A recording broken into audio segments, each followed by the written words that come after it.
Bonjour, bonjour. Allez, on repart pour ce week-end pour une nouvelle réalisation d'un petit timbre avec les doudous Shoe and Flowers.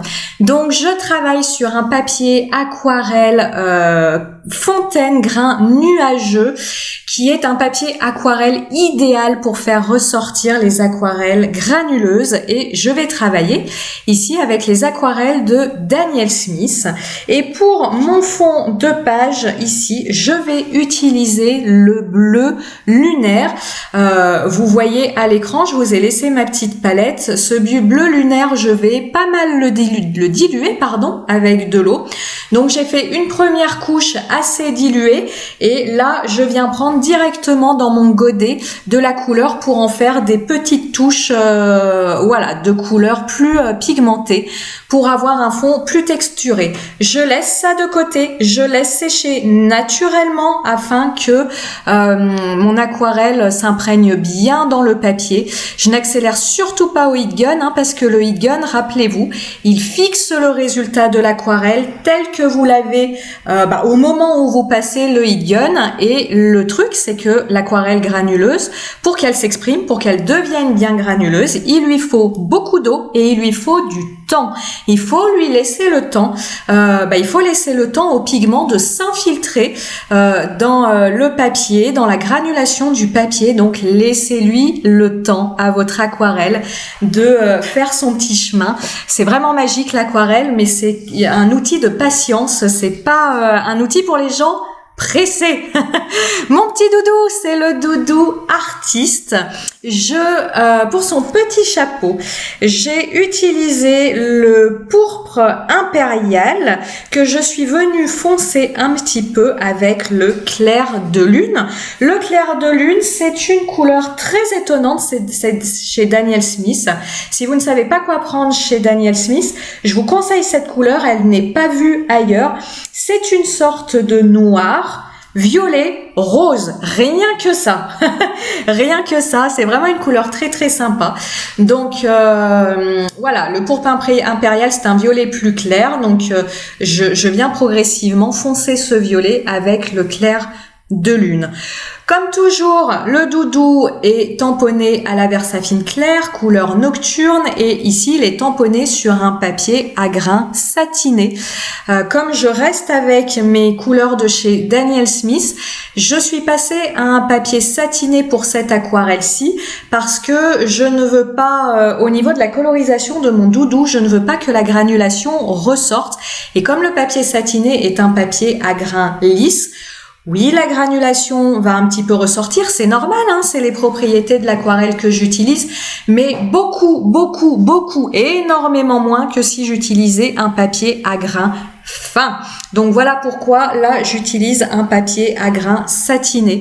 C'est pour prendre plaisir à utiliser ces aquarelles, mais pour mon doudou je ne veux pas trop de texture, donc papier à grains satiné.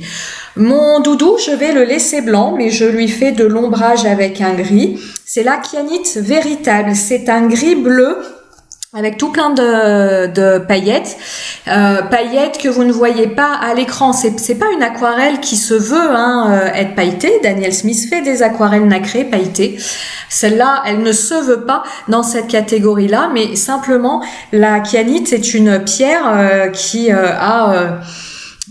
je dis des paillettes, c'est pas des paillettes version boule à facettes, mais c'est une pierre avec des paillettes qui a des reflets pailletés au soleil.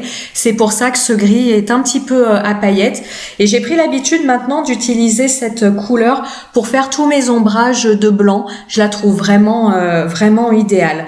Pour mon pinceau, j'utilise la Riclerite véritable, également une couleur granuleuse de chez Daniel Smith.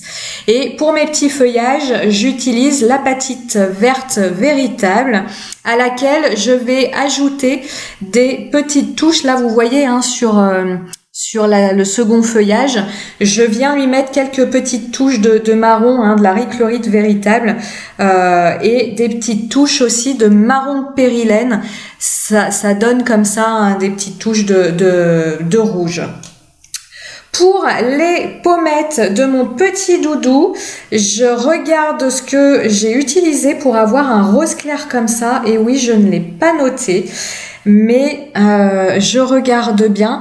Si ce que j'ai fait, j'ai utilisé le marron naphthamide, c'est un vieux rose, mais extrêmement dilué. Est-ce que vous voyez là le petit côté pailleté de mon doudou? Hein, je vous ai fait un petit zoom exprès.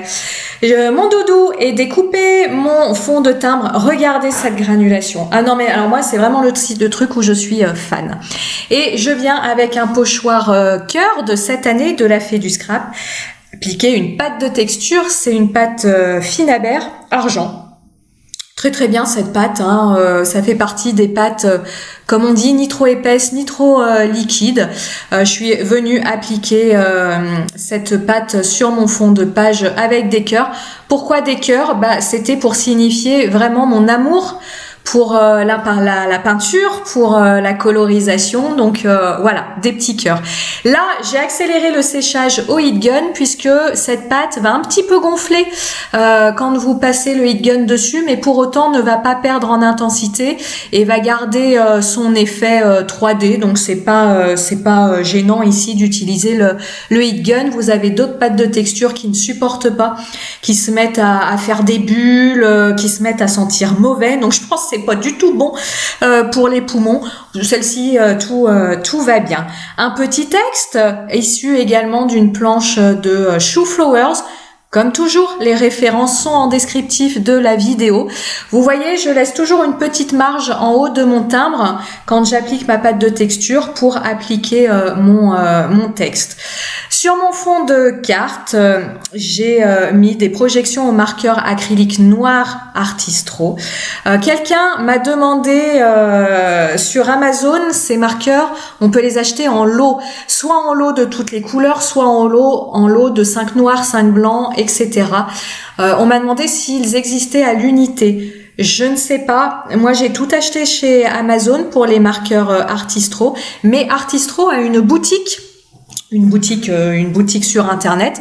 Peut-être que dans cette boutique vous les trouvez à l'unité, mais je ne les ai pas trouvés à l'unité, en tout cas sur Amazon. C'est pour ça que je vous mets les références en fait des lots, hein. C'est pas pour vous faire acheter trop ou trop vous faire dépenser. C'est juste que voilà, ça correspond à ce que j'ai pris moi. Pour coller mon petit doudou, j'utilise des petits scotch double face, des petits tampons railleurs, hein, pour le mettre un petit peu en relief. Toujours mes petites touches de marqueur blanc. Et c'est terminé. Voilà le petit doudou du week-end. J'ai hâte d'une nouvelle collection pour faire de nouveaux doudous. Et vous? Allez, je vous souhaite un bon week-end. Ciao, ciao.